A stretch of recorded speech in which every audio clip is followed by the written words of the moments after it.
Eu quero começar a aula de hoje não explicando o que é o transtorno da personalidade antissocial, mas eu quero começar explicando o que não é o transtorno da personalidade antissocial.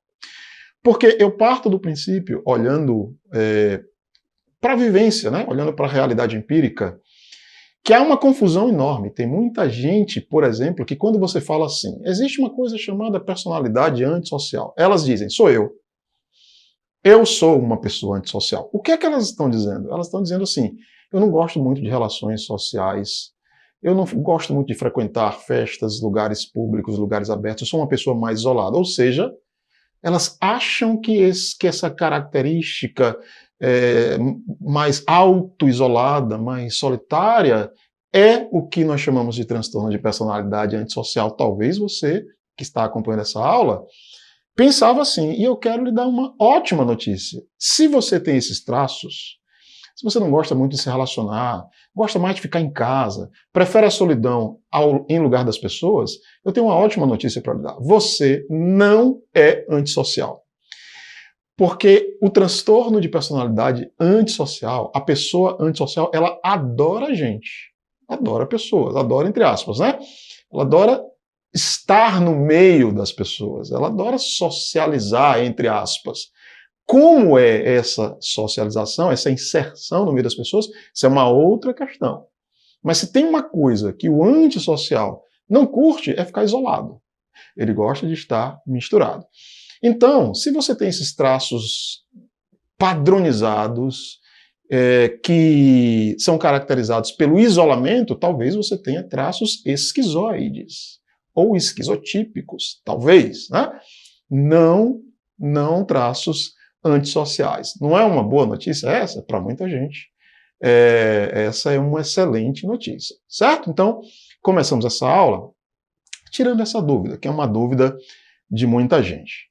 O que é, então, isso que nós chamamos de transtorno de personalidade antissocial? Bora lá entender. Veja, antes de entrar no conceito, eu quero explicar para vocês que a sociabilidade, ou seja, esse movimento de estar inserido em relações sociais de maneira saudável, de maneira parceira, de maneira produtiva, primeiro, ela é uma inclinação praticamente inata, né? Nós somos seres sociais.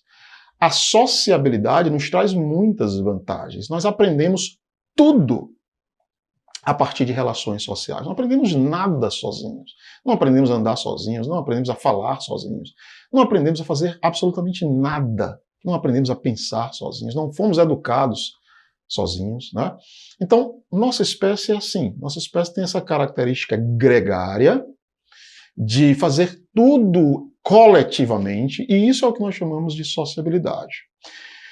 A sociabilidade não é fácil, porque as pessoas são diferentes, há conflitos de interesses, não é verdade? Nós, seres humanos, somos imperfeitos, somos ambivalentes, temos dentro de nós potências para o bem e para o mal. Então, a sociabilidade, ao mesmo tempo em que ela é muito favorável, porque aprendemos tudo a partir da sociedade, da sociabilidade, ela é difícil.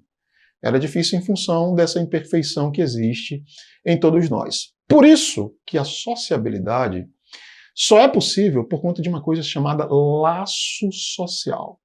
E aí você vai entender exatamente o que é o transtorno da personalidade antissocial, entendendo o que é laço social. Bora lá. O que é o laço social? O laço social são os acordos silenciosos que a gente precisa fazer uns com os outros para que a sociedade funcione. Para que a sociabilidade, que são essas trocas todas, né, que eu falei, sejam possíveis. Na prática, o que isso significa? O que é o laço social na prática? O laço social na prática é o seguinte: a sociedade só funciona se a gente se respeitar. Se a gente respeitar os direitos uns dos outros, se a gente reconhecer os nossos limites. Se não for assim, não vai funcionar. Se cada um quiser impor seus direitos, seus desejos, suas pulsões, quiser satisfazer isso a todo custo, o mundo deixa de existir em 3 dias. Vocês concordam comigo? A sociedade se autodestrói rapidamente. Então a gente precisa da renúncia. A gente precisa renunciar a alguns desejos, algumas paixões. A psicanálise foi fera nisso aí, né? Aquele livro do Freud, Mal-Estar na Civilização, Freud trata disso. Freud trabalha exatamente isso. Ele apresenta a cultura como esse espaço onde a gente ganha e onde a gente também precisa renunciar a muitas coisas para que a sociedade funcione. Então, para que a sociedade funcione, cada um de nós precisa internalizar valores importantes. Respeito, consideração, empatia. Veja, respeito nos mais variados níveis, sendo que o mais básico é o respeito à vida dos outros, né? Respeitar a vida dos outros. Eu não posso, por exemplo, depor da vida dos outros ao meu bel prazer. Quer dizer, poder até eu posso. Nós podemos qualquer coisa. O problema é que se a gente se entrega a esses desejos, repito, a sociedade fica insuportável. Ela não pode existir sem que haja esses laços sociais, que nada mais são, gente, do que as regras sociais, as regras de sociabilidade, né? Que são traduzidas pelas normas que a gente internaliza, os ensinos que nos são transmitidos pela família, pela escola, pela religião, mas que estão traduzidos também nas leis que regem e que organizam cada sociedade, né? E que nos diz o que a gente pode, o que a gente não pode e quais são as sanções, os castigos, os custos que existem se a gente ultrapassa esses limites. Pois bem, fica claro para vocês o que é essa coisa da sociabilidade e do laço social, né? Não são a mesma coisa. O laço social é o que permite que haja algo chamado sociabilidade. Bora lá então, acho que fica mais fácil da gente entender agora o que é essa coisa chamada transtorno de personalidade antissocial. O que é ele? Veja, o transtorno de personalidade antissocial tem a ver com essa personalidade que, de modo padronizado, desobedece às convenções sociais e não se adequa a isso que nós chamamos de laço social. Em termos simples, é isso que é o transtorno da personalidade antissocial. Veja, repito, essa tendência de não se adequar ao funcionamento das regras sociais se transforma nessa personalidade em algo padronizado que vai fazer essa pessoa se comportar de modo delinquente e impulsivo na maior parte do tempo. Percebem?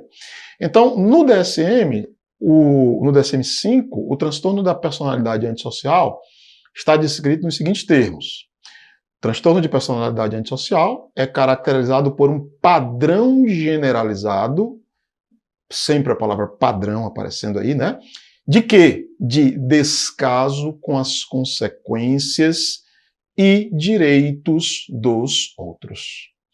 Em outros termos, é um padrão generalizado de desobediência às regras, aos pactos, às convenções construídas pela sociedade. Então, a pessoa que tem um transtorno da personalidade antissocial, ela tem esse impulso constante para a desobediência, para a infração dessas regras e, nos termos da linguagem jurídica, para a delinquência. Isso é o transtorno da personalidade antissocial. Que alívio, né? Porque você aí, que estava aí, se achando antissocial, agora você vai fazer assim, ó. Ufa, eu estou longe disso, né? Eu estou longe disso. Eu posso ter outras questões, mas graças a Deus não é essa. Eu estou dizendo isso, gente, porque na prática, veja, a gente pensa um pouquinho, nós estamos falando de comportamentos que vão gerar problemas muito complexos para essas pessoas, para as suas famílias e para as pessoas que lhes cercam.